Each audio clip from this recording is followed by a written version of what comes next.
For today's site visit, we're going to go to a beautiful little country that's packed with archaeology. And we've already been there once or twice before. That would be Oman. Now, particularly, we're going to the southwestern corner of the country to a region called Dawkah. And we're going to visit 4 UNESCO World Heritage Sites that are collectively known as the Land of Frankincense. First thing, what's frankincense? Well, they're hardened little stones that are the resin of a tree, and they're typically burned as an incense, although there's a range of other uses for them, like traditional folk medicine. Now, having bought a bunch of this stuff from Oman, I can tell you it smells really, really good. Kind of has a calming effect like lavender. My favorite iteration probably was the ice cream, though. Try finding that among your 31. It's produced from the sap of a Boswellia tree, and that grows in regions of equatorial Africa, Arabia, and South Asia. However, the type that particularly produces frankincense, and hence where the traditional industry is mostly concentrated, that would be the Horn of Africa and southern Arabia. So in particular, the nations of Somalia, Yemen, and most of all, Oman. And this cultivation has been going on for 5,000 years. So long ago, it made this area wealthy. Now, it was traded to the Greeks and the Romans, who had a particularly insatiable appetite for it, but even as far away as China, where some ancient sources even mention the specific ports from where it was exported, and some of those you can still visit in Oman today. In fact, you may remember it from Sunday school as one of the gifts that the 3 Magi gave to the baby Jesus: gold, myrrh, and frankincense. And myrrh is actually pretty much the same thing from pretty much the same place. It's just the resin of a different tree, and is much less delicate on the eyes and on the nose. The stuff is so old that the etymology of the names is not even known clearly. So frankincense probably comes from the ancient Greek word for white because of its color, especially the purer versions, whereas myrrh probably comes from an old Semitic language like Hebrew or Aramaic, and it derives from the word bitter because of its earthy type of smell. But anyway, you get the point. This stuff is old. So these 4 sites that comprise the Land of Frankincense all concern this old commerce. They're all located again in that western province of Dawkah, which includes the coast and its beaches, but also the vast empty desert in the interior called the Empty Quarter. So you'll probably want to get your feet wet first at the museum, which will explain the history of all of this at the beginning. Now that's conveniently located on the coast, near the city of Salalah, where you'll probably be staying, within the Al-Balid Archaeological Park. Now, the museum is pretty well done, and it's informative about the history, geography, and culture of this area. It's got models and exhibits and artifacts which really help bring it to life.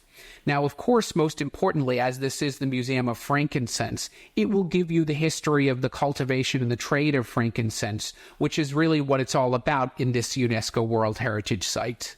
But broken record alert, you're probably still going to want that guide. You see, these sites, these 4 sites, although they are in pretty dramatic landscapes on the coast or in the desert, they kind of do fall into that disappointing ruin sort of category. Now, there are small information panels here and there on the site, but they are small, and if you have a guide, they will fill you in on some of the details that are not written down. They'll also drive you around, because as you'll see, the sites are not exactly close to one another. Moreover, only the locals can tell you more about life there and how they think about and interact with the sites, which is an important part of their living history. With these sites, it's not only about the ancient history, and without that context, these sites are very much like what most archaeological sites are without the context, just a pile of stones in the landscape. My guide grew up in a traditional polygamous family of semi-nomadic herds people, and he was able to give me a lot of insight into how Oman and its society has changed so much in the past decade since he was a kid. Really fascinating stuff that gave me a better sense of the place. He also took me at places off the beaten path, not necessarily on the tourist maps, that made for some really authentic experiences. Not only that, but he was great at driving through the desert, but that's another story. Right outside the museum, you can wander around the archaeological site, which is included in the ticket of the museum. Now, that's situated in kind of a swampy area because the harbor that was there has long since silted up.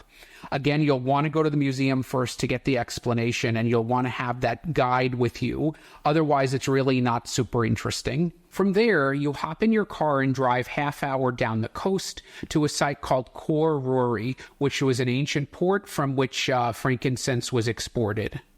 Now, en route, you'll be glad you hired that guide because there's some small villages along the way that don't look like much from the outside, but are full of atmosphere on the inside. We stopped at one that had a small little restaurant where fish was taken fresh off the boat, and that was some great grilled fish. I never would have known to stop there without the guide. Anyway, so Khor Rori was founded in antiquity with mentions in Greek literature and some ancient local inscriptions. It's situated above an excellent natural harbor with some beautiful waterfalls and wetlands right behind it. There's a small archaeological museum on site and some information panels which really don't have that much information. But the site is sprawling and therefore fun to wander around, great views over the harbor and the commanding heights over the water. However, broken record alert, there's not that much information, so you'll appreciate that visit to the museum first and having a guide with you. Next, we head into the interior about an hour and 20 minutes away to Wadi Dawkah, where you can see those Boswellia trees, because there's a grove of them there, being tapped for that resin before it's hardened, the sap. Now, just take note, that doesn't occur usually during the summer months, but then again, I don't know why you would be in the interior of Oman during their scorching summer months anyway. It's cool to see those Boswellia trees in their natural setting in the relatively barren landscape. But it's a quick visit. I mean, anyway, if you're buying, that takes place in the city of Salalah downtown. Finally, the last site is a mysterious one. It's known as the archaeological site of Shisr. That's a 2-hour drive north into the desert. Now, it's often known as the lost city of Ubar, but what it actually is sort of still up for discussion. Indisputably, what you will see is an old village, a major portion of which has been swallowed up by a giant sinkhole. But beyond that, there's a couple of theories as to what this place is. You see, Shisr is actually the name of the modern village nearby. It's actually the ancient name that's in question. Now, some claim that this is Iram, a site mentioned in the Quran, which is either a city and or a tribe that had received a great punishment by God, hence the destroyed city, the sinkhole. More popular, however, and where the whole lost city thing comes from is Ubar. That's also known as the Atlantis of the Sands. It came from a Bedouin myth and was incorporated into the famous 1001 Nights.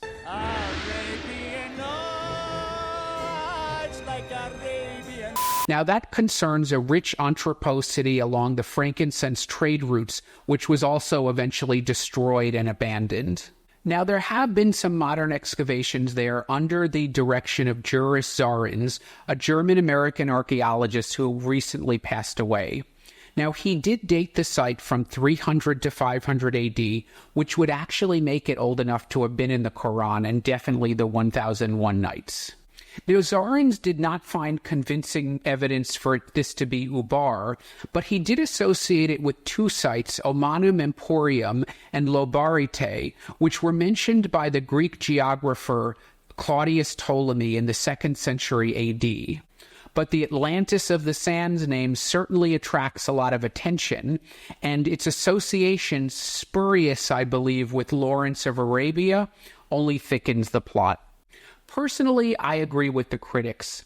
Unless there's a lot that was hidden under the sand or destroyed, the site looks too small to have been anything of great historical significance. It looks kind of like a small fortified village.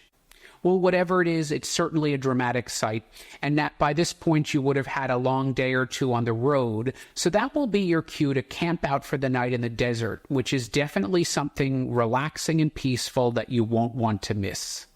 The vastness of the empty quarter is certainly a stark contrast with the hustle and bustle of Salalah, the beach and the coast, But remember, the desert does get cool at night, so bring some warmer clothes. Now, otherwise, Salalah is an attractive destination, mostly for its beach resorts, which seem to be pretty much brand spanking new. Now, that's not really my thing, but even if it's yours, the beaches at Salalah are nice, but not terrific. We're not talking like the Caribbean, southern Thailand, or the Maldives. Nice. Not thrilling, but nice. But after all the archaeology and natural beauty you will have seen in the land of frankincense and Oman beyond, probably a little beach and pamper time at a nice resort will be right up your alley. And the Omani people are some of the most calm, welcoming, and tolerant folks you will come across in the Middle East. And your journey, even the driving, is probably going to be a lot more chill than you might have expected. You're not going to encounter Cairo-level drivers and traffic. All right, so that'll do it for the land of frankincense. A great place to spend your winter holiday. Lots and lots to learn, but you'll have some time for play too. Hey, if you like what you heard, give me that thumbs up below, hit that bell to subscribe, or if you want to support more independent archaeology content, consider contributing to my Patreon, where you can enjoy some exclusive members-only benefits and other goodies. Until the next dig.